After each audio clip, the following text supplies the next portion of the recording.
attacks in Paris prove the value of such spying. Cotton said, "Now is not the time to sacrifice our national security for political talking points. We should allow the intelligence community to do their job and provide them with the tools they need to keep us safe."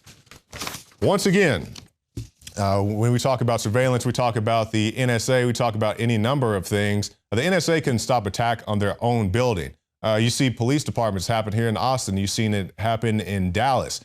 Police departments being shot up by, crazy people. And once again, I'm not knocking the police when I say that. I'm saying you can have all the surveillance and the MRAPs and all this other stuff. All it takes is one crazy guy to go out there and really kick up some stuff, and it paralyzes people, even paralyzes the people who are supposed to be the first responders. Once again, not knocking them. I'm saying sometimes they get caught with their pants down. So that's why we're such advocates of being able to have your privacy, such advocates of being able to defend yourself. So when these attacks do come, you can have some type of chance, because I'm a very strong believer that begging and mercy should be your last resort, not your first line of defense. Now, we're going to end on this before we go on to more special reports in our later segments. Texas ranchers, counties sue feds over BLM land grab, claiming the U.S. Bureau of Land Management is violating citizens' Fourth and Fifth Amendments and infringing upon the sovereignty of local county governments. A lawsuit has been filed in the U.S. District Court by 9 private landowners, including 1 county sheriff, in addition to multiple counties. And they're basically saying that the feds are overextending their reach, as the feds often do. And we've seen the BLM previously in places like the Bundy Ranch. Regardless of what you think about the Bundys, if you think they're welfare ranchers, whatever, the BLM were the people out there who were tasing people, throwing women to the ground. They said they were out there for the tortoises and for the wildlife while they're busy shooting Bundy's cows and throwing them into a ditch. It doesn't sound like any type of pet activists that PETA would be very proud of. Now, stay tuned. We'll be back right after this break with more special reports. We have John Bound, Leanne McAdoo, and of course, Joe Biggs.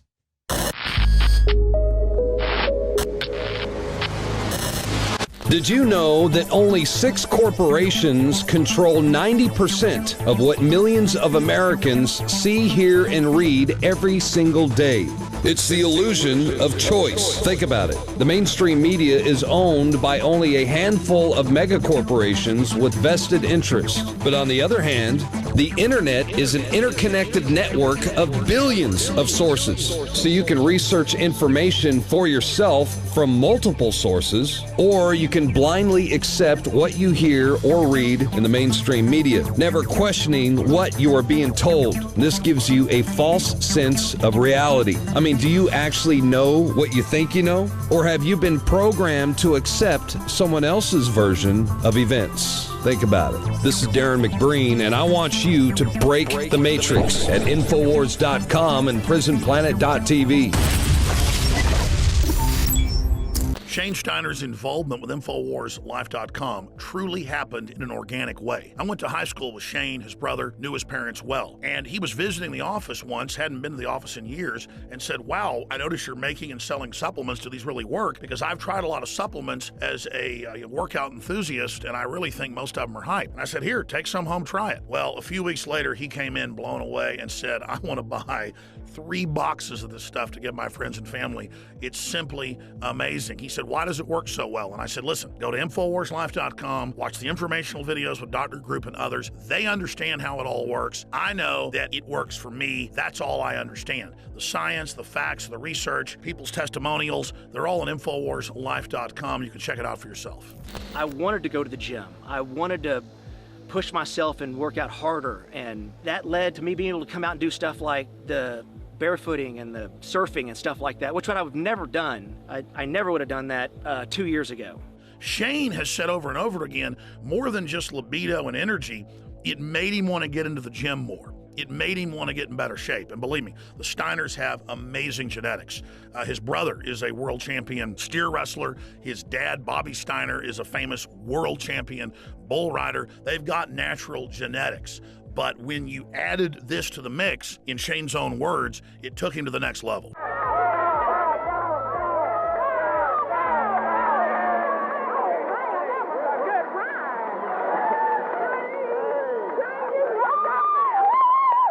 Shane noticed the mental clarity, Bobby was able to work out longer and gain muscle mass. He's already completely shredded. I gotta admit, for me, the biggest effect has been libido.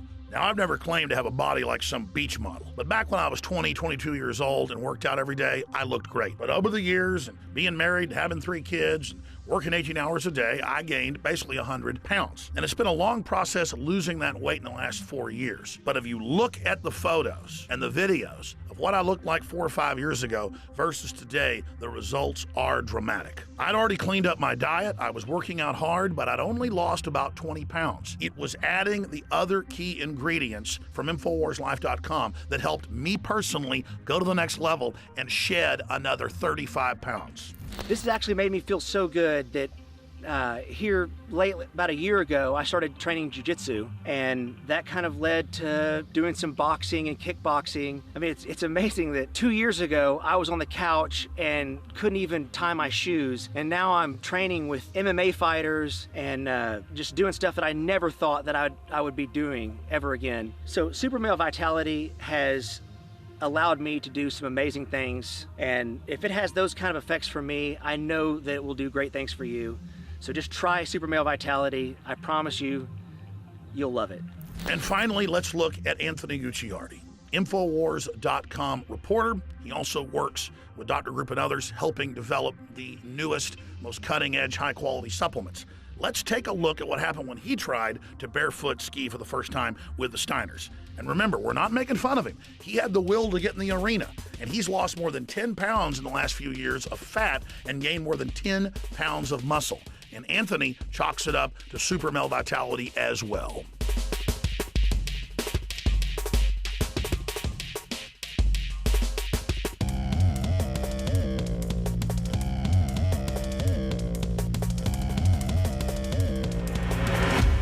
Bottom line, folks, you want to discover the power of Super Male Vitality and Super Female Vitality for yourself by visiting InfoWarsLife.com today or by calling toll-free 888-253-3139. And welcome back. We're joined now by Leanne McAdoo with a news blitz. Leanne, what do you have there? Jakari, you know, I just wanted to bring this story up because here we are, we're trying to vote in the next leader of the free world. They're supposed to uphold the Constitution. And here we have the Democratic frontrunner, Hillary Clinton, is already going after the First Amendment, and she hasn't even been elected. Clinton is going after the Laugh Factory comedians because they made a video making fun of her. Oh my goodness. Yes. Now making fun of a presidential candidate? Oh my good. I mean, so Saturday Night Live is going to be in trouble. Not Funny or Die, they're going to be fine because they're always pushing that leftist agenda. They'll be quite all right. So this is a video. It's a very short performance. It's like less than 3 minutes. It's posted on their website of the Laugh Factory. It's a renowned comedy club. So the Clinton campaign is trying to censor it. Besides demanding that the video be taken down, they've also demanded the personal contact information of the performers that appear in the recording.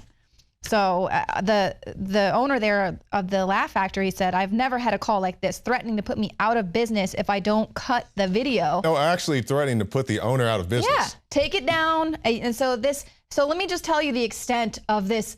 Oh, so the video makes fun of Clinton's wardrobe, her age, sexual orientation, the Monica Lewinsky scandal, and the former First Lady's relationship with her famous husband, which is pretty much everything that we do here. And yeah, I mean, it's nothing unique because you talk about the late night guys, you talk about Saturday Night Live, you know, all these talk show guys. It's nothing new to make fun of a presidential contender or anybody who's famous enough to make it in the news cycle. It's par for the course. And you'll recall that just a few weeks ago when the GOP debate, they were really upset with the way that the moderators were treating them. And then Obama comes out afterwards saying, oh, they can't handle the tough questions. They can't handle, you know, they take things too seriously. So here we have, this is how the left does. It's like the pot calling the kettle black, basically. Obama has also lashed out again at Republicans over their offensive and hysterical rhetoric with the way that they're talking about not allowing Syrian refugees into the country.